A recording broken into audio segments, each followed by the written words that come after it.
The James Show Podcast. You may think that DART is a nonpartisan issue here, but that's part of the spell that they've cast to keep the taxpayers in North Texas under heel. DART is being put to the test in 4 of its constituent suburbs. Just recently, in the last couple of weeks, we've had Plano decide that they're going to put DART withdrawal on a referendum and a vote next year. Irving followed suit. Highland Park, Farmers Branch. If these 4 municipalities withdraw from DART, it's hard to see how DART recovers. It's hard to see how the other constituent jurisdictions are going to stick around for the poor deal that they're getting with DART. Now, there is a group that's trying to save DART. Have you heard of these people? We're going to call them DATA. But what this is the Dallas Area Transit Alliance. You ever heard of these people? Dallas Area Transit Alliance. It's one of the DART's most vocal allies. All they do is support DART. Who are these losers that are like, man, this failed project, I'm going to dedicate my life to making sure this expands and doesn't get cut. Of course, that's not the way they see it. Sure, people can see the same information and come to different conclusions. But check this out. What they're doing now, in order to influence other municipalities, in order to try and get these referendums to not happen, they're activating all kinds of people, political activists. This is what they do. And they're getting them to write in emails and protest and write letters and phone calls. First, to the 4 constituencies that are looking at withdrawing from DART: Plano, Farmers Branch, Irving, Highland Park. But then also for the other municipalities that are probably seeing what's happening with these 4, and they're thinking, hey, if they can get out of this, we need to get out of this too.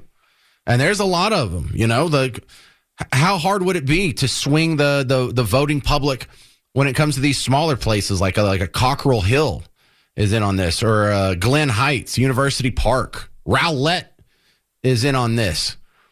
So DATA, the Dallas Area Transit Alliance, they have, their vice president told the Dallas Express, the group is composed of DART riders from across the service. Anyone's welcome to join. But they're all getting these form letters through the website, and they're getting a little help making this happen from a group called the Action Network. Have you heard of this? So DATA is orchestrating a large-scale opposition through the Action Network. Let me read you a little bit about how the Action Network describes themselves on their own website. Again, I didn't want to make this a political thing. I did not want to shoehorn politics in where it doesn't belong. But when you talk about the Action Network, you're like, wait a second, that sounds like National Action Network. That's Al Sharpton's outfit. It's not that. No, it's not that. It's pretty close, though. On their website, they say, since launching in 2012, Action Network tools have helped the Women's March mobilize huge rallies across the globe, help the DNC raise millions for candidates and organizations. The Action Builder tool set, launched in 2019, helps dozens of unions and progressive organizations empower leaders and building strong organizing campaigns. This is a left-wing outfit. This is the people behind the Pink Hat March. This is a progressive outlet. The support for DART is now a left-wing support. This isn't some dispassionate third-party, non-political or apolitical group that DART, when they wanted to be saved, they ran into the loving arms of who? Team Blue. So whenever you see these little DART trains, they look yellow. They're really blue. And this just got political. Here it is. Team Blue wants to keep taking money from you and giving it to other people, whether it's an Obamacare subsidy, whether it's a food stamp, or whether it's a ride to work. They can't stop taking money from you and giving it to other members of Team Blue. And we've got to put our foot down. We've got to recognize this for what it is. It's another failed socialist experiment. You can't socialize people's commute. and get better results than the free market can. Do we have to prove this the hard way in every industry? This is Mark in Rockwall. You're on WBAP. Hey, Mark. Hey, man, I don't know about all the political stuff, but when all this stuff blew up with the city, the suburbs, I just started Googling it to see what the numbers were. And it's crazy. The published numbers, they'll tell you on average there's 220,000 riders a day. You do the math, 365 days a year. You look at how many stops there's like 8,000 stops. And then you look at the annual budget, it's $1.8 billion. Yep. So you do the math, and that's $22 a ride. And I know that's simple math, and there's probably some other details in there or whatever, but it's just stupid. And I know I don't know what a ticket is. Is it $5? Is it $3? I don't know. But, everybody that pays in and has any money going into dark, they're paying 4, 5, 6, 7 to 1 what something's worth. No kidding. And that's by the numbers that are published. You could just subsidize their Uber rides for that much. Other people break down the money where if you broke it out by the number of commuters, it would be about $6,000 a year, which would cover the payments on a Toyota Corolla. Maybe it's an 8-year-old Toyota Corolla. But, the money is just ridiculous, Mark. And, how many riders did you say they had? 220,000 is 220,000 a day. So you multiply that out. When DART was passed in 1983, they were promising that by 2010, because that's where the estimates ended, that we would have 450,000 riders. So we're at less than half of what was predicted. So of course it can't pay for itself. Hey, great addition to the conversation there. That's Mark in Rockwall. Appreciate it, sir. I saw this headline floating around for the last couple of days. A caller asked me to report on this for you on yesterday's show. And so I did a little digging. Here's a good summary by Cambry from Texas Scorecard. You can't make this up. After arresting a veteran for posting a meme, the Hood County Sheriff is now asking for more meme complaints. Now, just days after arresting a Navy veteran, Colton Crottinger, for posting a meme, yes, a meme, the Hood County Sheriff, Roger Deeds, is now asking citizens to report more social media crimes.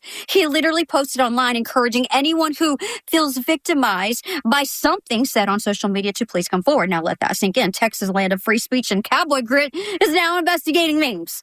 Colton's lawyer says he's never seen anyone arrested for political speech in 25 years, and local conservatives are calling it what it is: lawfare and intimidation. Well, former GOP chair Nate Criswell says Deeds has declared a new war on memes. Even the current GOP chair, Greg Harrell, is warning this is straight up silencing political dialogue. So what started as a ridiculous arrest has now turned into a countrywide censorship campaign.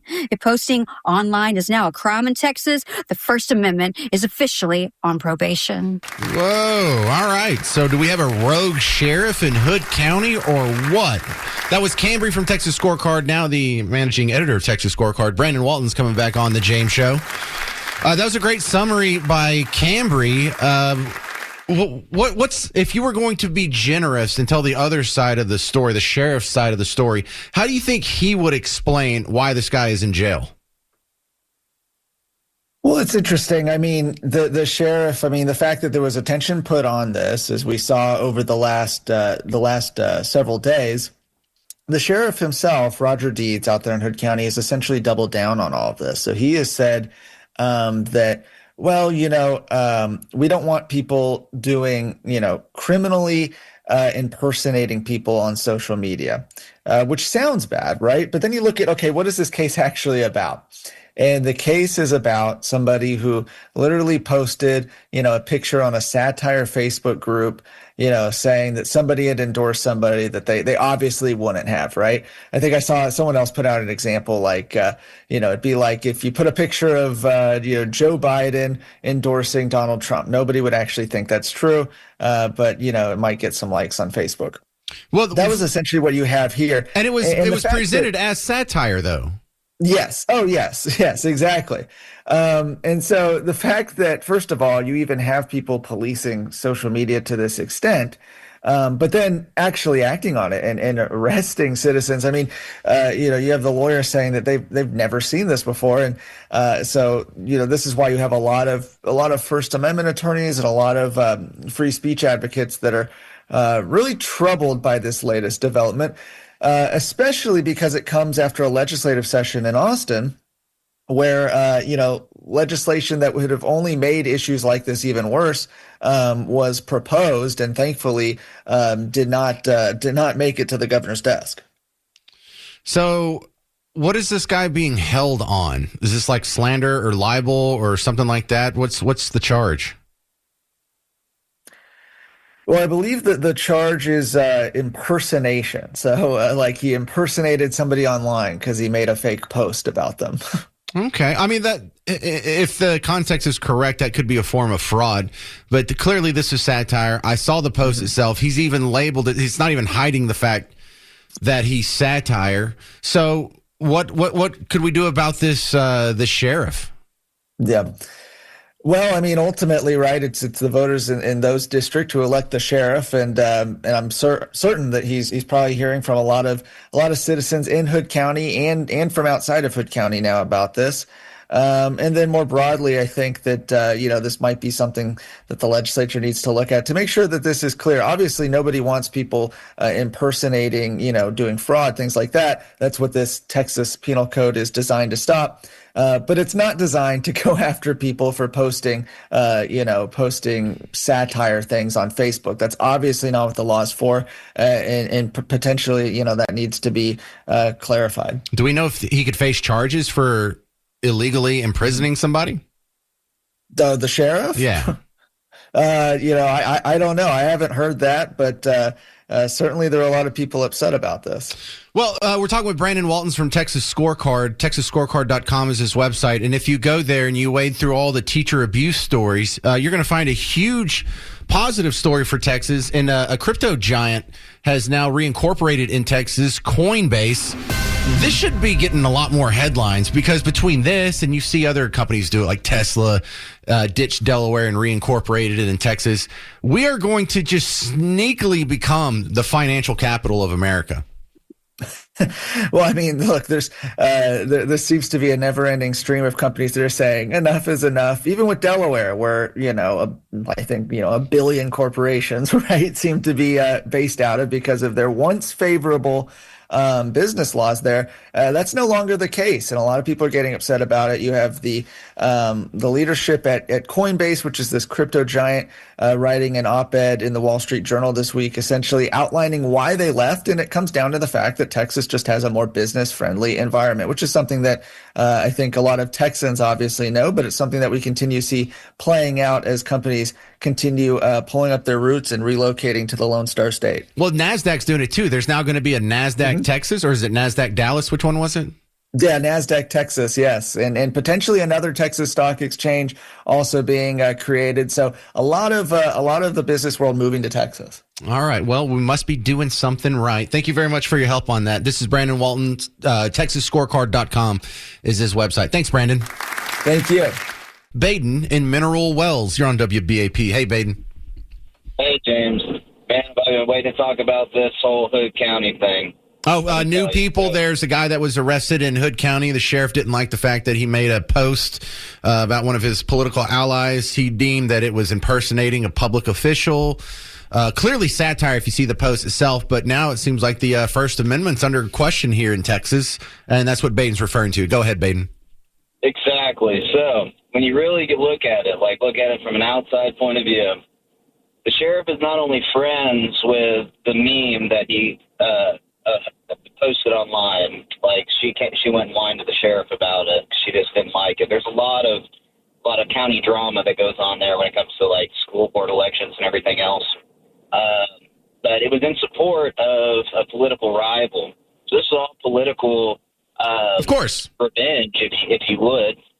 Now, when you really look at it, though, it gets even crazier because when the Justice of the Peace, Precinct 1, Sissy Freeman, she even posted on Facebook herself that she didn't even read the warrant before she signed it. She just signed it.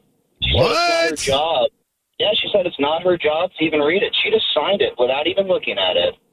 So, like, the drama goes very deep here, and it's just one constitutional violation after the other here. Bro, if you're a judge that does that, you should be disbarred, kicked out of your seat, and go to jail. The whole point of a judge reading it is so sheriffs and policemen just can't go arrest anyone for any reason or go into anyone's house.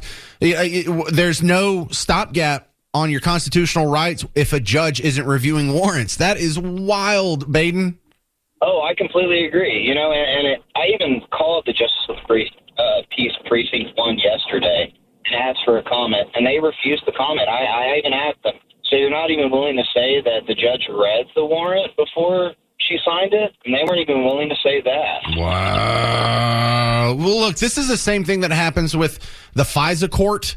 A lot of people say, look, they can't just spy on you. They have to go get a warrant, and they have to have probable cause, and they have to demonstrate it in front of a judge. But when you go look at the number of FISA applications that get approved, it's like 99% of them get approved. So there really is no backstop if judges aren't doing their job. And I'm not the kind of nerd that's going to sit around and double check all of my judges' warrants, and none of us are. So they're just going to get away with it as long as until something like this happens, I guess. It's unbelievable, quite honestly. And if you go to Hood County Breaking News Facebook page, and if you join that, which is pretty easy to join, it's the past few days have been nothing but this controversy, and the entire community in Hood County is involved in it. Wait, that's the group that originally made the post, right? No. So, there's a few different Hood County news groups. Okay. So Colton ran a satire group called Hood County Sheepdogs. Oh, okay. Yeah. I knew it was something close to that. All right. Well, thanks for the updated information. I'm going to read more about this story. Again, too, but not only was he a Navy veteran and political activist, he was also the guy who organized the vigil for Charlie Kirk in the community. He runs fundraisers for the Granbury Police Department. He's big politically in the community. Well, I don't care if he's a complete a-hole. He doesn't deserve this. Thank you very much. No, he doesn't. Thanks for the extra info. I got some more reading to do tonight. We might talk about this on tomorrow's show. Again, thanks, Baden and Mineral Wells. All right, so next segment, what the heck did our friend Jasmine Crockett say this time?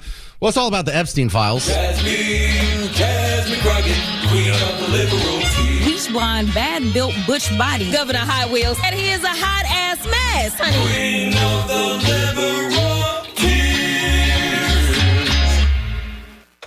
Today's episode of What the Heck Did Jasmine Crockett Say This Time is brought to you by the Hood County Breaking News Group on Facebook. I'm just, for continuity's sake. Now, this one, I'm going to have to split this up over the next couple of segments. Jasmine Crockett was on CNN yesterday, and if you've ever had any doubt about what the modus operandi, the motivation on how they pick their stories and their topics and how they're going to fill their content, there should be no doubt after this. The purpose of CNN and MSNBC is to help Team Blue. They go out there, what will make Trump or someone on Team Red look the worst? That's our top story. That's what we're going to talk about. So yesterday, this audio is from yesterday, while they're voting on the shutdown budget compromise, while there's wars going on in the world, while there's still deportations and all these other very important issues, while the stock market closed at a record high yesterday. They spent 11 minutes with Jasmine Crockett talking about only one topic, Epstein. And you're like, well, maybe they just got it out of their system. No, about an hour and a half ago, Jasmine Crockett was on CNN again for another 10-minute segment, all Epstein, all the time. But look, I think this is an issue that's about to happen because there's supposed to be a vote to force the release of all the files.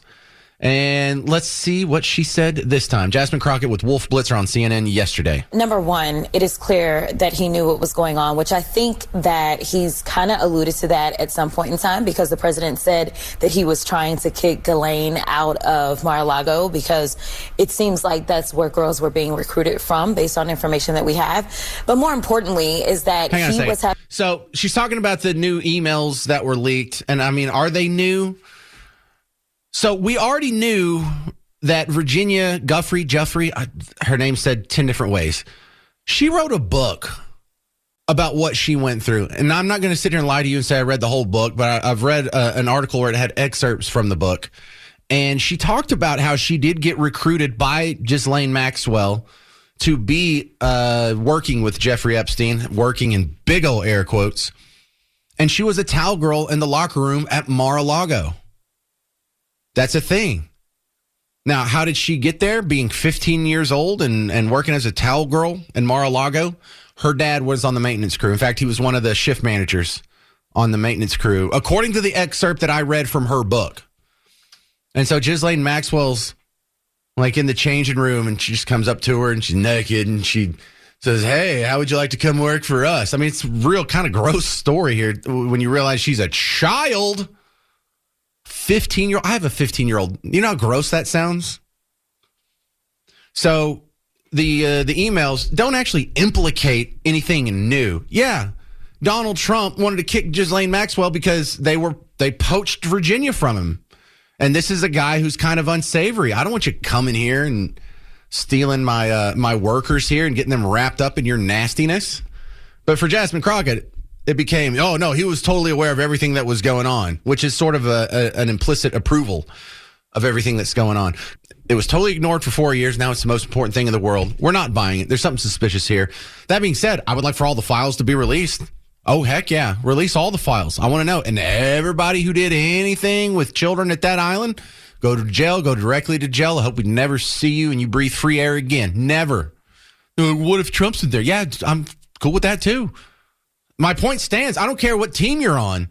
Banging kids is sort of a deal breaker for support on the James Show. Should be on your show too. But this little accusation game goes back and forth. Jasmine Crockett wanted to remind you, Epstein died while Trump was in office. Having conversation, he being Jeffrey Epstein with Michael Wolff, who is right. That's the wrong spot, lady. Yeah, I think that it is showing that he was well aware and he was trying to cover his tracks at that point in time.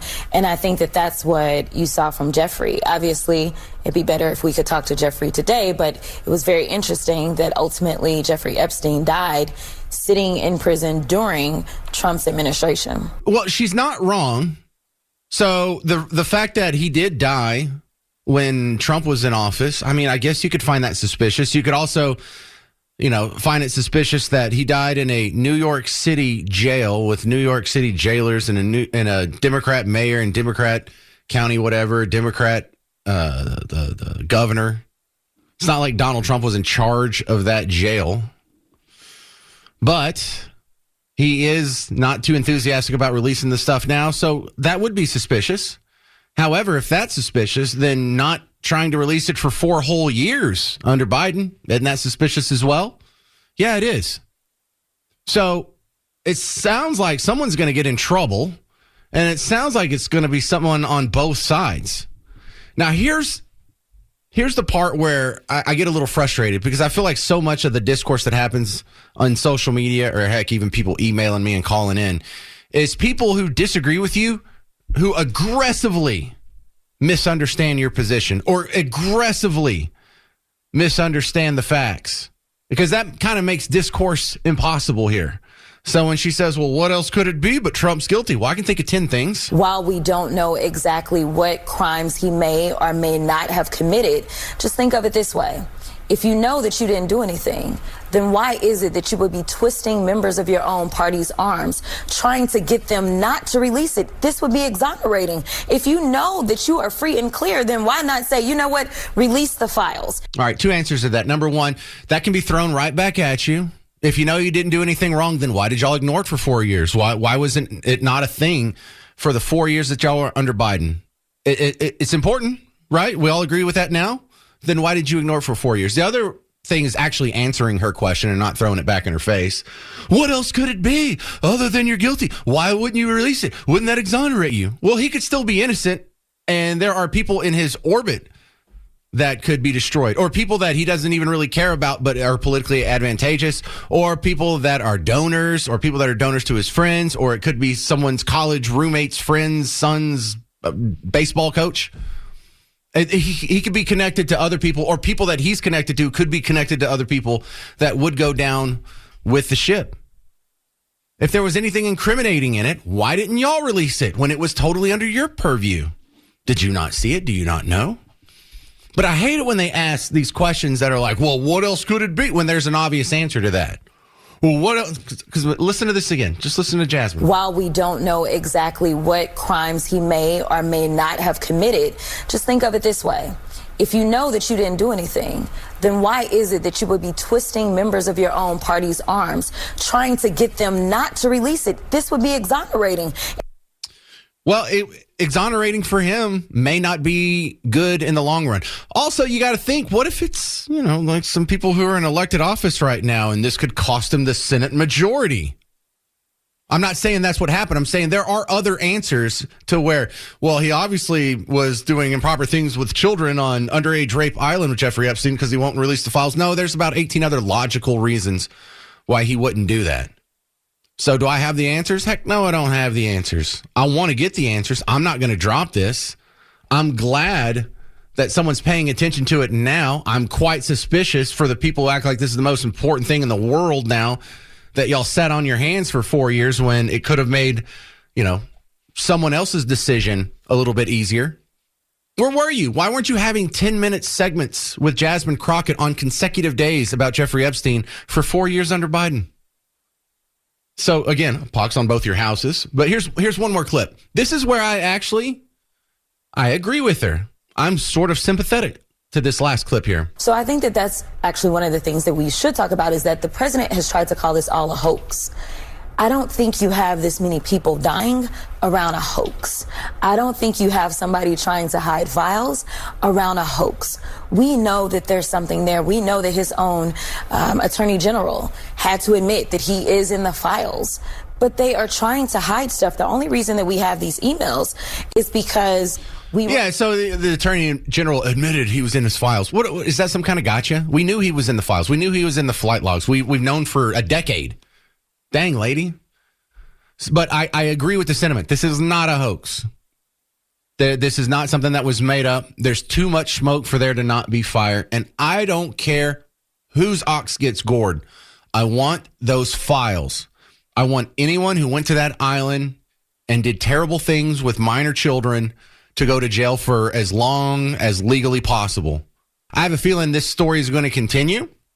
I saw CNN talking about it for half of my show today, and I really hope we get those files, and I hope we get them sooner rather than later.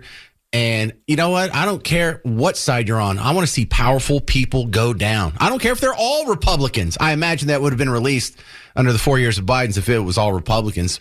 But I imagine it's big wigs on both sides, and I'm not sure if we'll ever get it, but my God, I certainly hope we do. That's going to do it for the James Show today. If you need more James Show action in the next 21 hours, you don't have to wait for the show to start again. You can go check out the podcast, WBAP.com, WBAP app. Stick around. The great one, Mark Levin's coming up next. It's News Talk 820, 93.3 FM, WBAP. The James Show Podcast.